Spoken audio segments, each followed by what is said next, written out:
Star news Marathi, नवे पाऊल नवी दिशा। संजय काका पाटलांचे भाजप प्रवेशाचे दरवाजे बंद, चंद्रकांत दादा पाटील काय म्हणाले? संजय काका पाटील आता अजित पवारांच्या राष्ट्रवादीमध्ये आहेत, त्यामुळे त्यांचं पुनर्वसन अजितदादांनी करायचं आहे। जुने नेते जुने मित्र असल्यामुळे अजितदादांच्या पुनर्वसनामध्ये अजितदादांनी त्यांचं पुनर्वसन करण्यामध्ये आम्ही अजितदादांना मदत करू। 9वी 10वी 11वी 12वी science, NEET, JEE, CET, NATA अशा सर्वच स्पर्धा परीक्षांसाठी नंबर 1 चा पर्याय म्हणजे Shri Rajlakshmi royal academy of science Vita. कारण इथे मिळतो number 1 result, number 1 teaching quality, number 1 infrastructure, सर्व गुणवंत विद्यार्थ्यांना लाखो रुपयांची स्कॉलरशिप। आमच्या सर्वांगीण विकास आणि पर्सनॅलिटी डेव्हलपमेंटसाठी अनेक नाविन्यपूर्ण उपक्रम, गरजू व अभ्यास विद्यार्थ्यांसाठी दत्तक योजना, आणि म्हणूनच इथे गुणवत्ता हे संस्कार आपल्या पाल्याच्या उज्ज्वल भविष्यासाठी आजच निश्चित करा त्याचा प्रवेश Shri Rajlakshmi royal academy of science Vita येथे।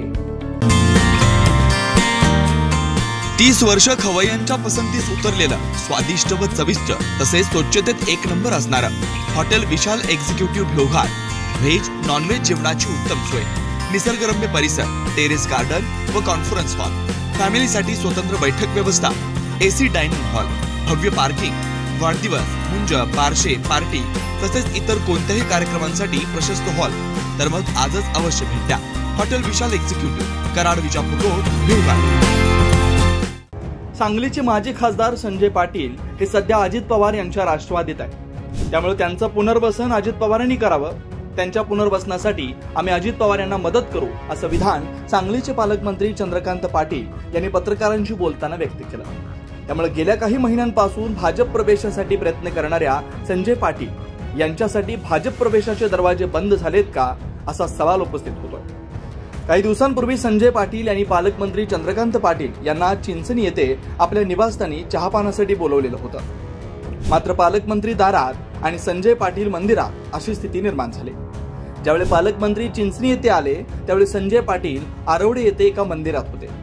यावेळी सुमारे 25 ते 30 मिनिटं पालकमंत्र्यांना वेटिंगवर राहावं लागलं। दरम्यान चंद्रकांत पाटील व संजय पाटील यांच्यात बंद खोलीत चर्चा झाली। यावेळी कार्यकर्त्यांनी संजय पाटील यांच्या भाजप प्रवेशाला ग्रीन सिग्नल मिळाल्याच्या वावड्या उठवल्या होत्या। त्यामुळे त्यांचा पुन्हा भाजप प्रवेश होणार का याकडे अनेकांचं लक्ष लागून राहिलं होतं। याच दरम्यान पालकमंत्री चंद्रकांत पाटील सांगली जिल्ह्याच्या दौऱ्यावर आहेत। यावेळी सांगलीत पत्रकारांनी संजय पाटील यांच्या भाजप प्रवेशाबद्दल विचारणा केली।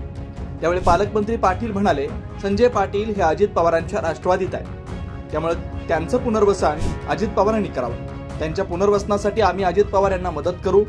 पालकमंत्री पाटील यांच्या या वक्तव्यामुळे संजय पाटील यांच्या भाजपमधील परतीचे दोर कापले गेलेत का, त्यांच्यासाठी भाजप प्रवेशाचे दरवाजे बंद करण्यात आलेत का, असे अनेक प्रश्न उपस्थित होत आहेत। दादासाहेबांच्या प्रवेशाचा विषय कधी नव्हताच।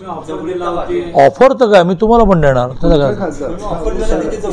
खासदार विशाल दादा पाटील यांनी भारतीय जनता पार्टीमध्ये यावं, मुळात ते अपक्ष असल्यामुळे पार्टी देता येत नाही, त्यांना सहयोगी व्हावं लागेल। यासाठी ते तरुण आहेत, हुशार आहेत, खूप प्रश्नांची जाण त्यांना आहे, त्यामुळे मी असा एक चांगला माणूस यावा यासाठी सारखं म्हणतच राहणार। त्यामुळे तो विषय काही सुरू झाला नाही आणि विषय काही बंदही झाला नाही। स्टार न्यूज मराठीसाठी चंद्रकांत जाधव, विटा। आपल्या परिसरातील लेटेस्ट बातम्या पाहण्यासाठी स्टार न्यूज मराठी YouTube चॅनलला आत्ताच सबस्क्राईब करा।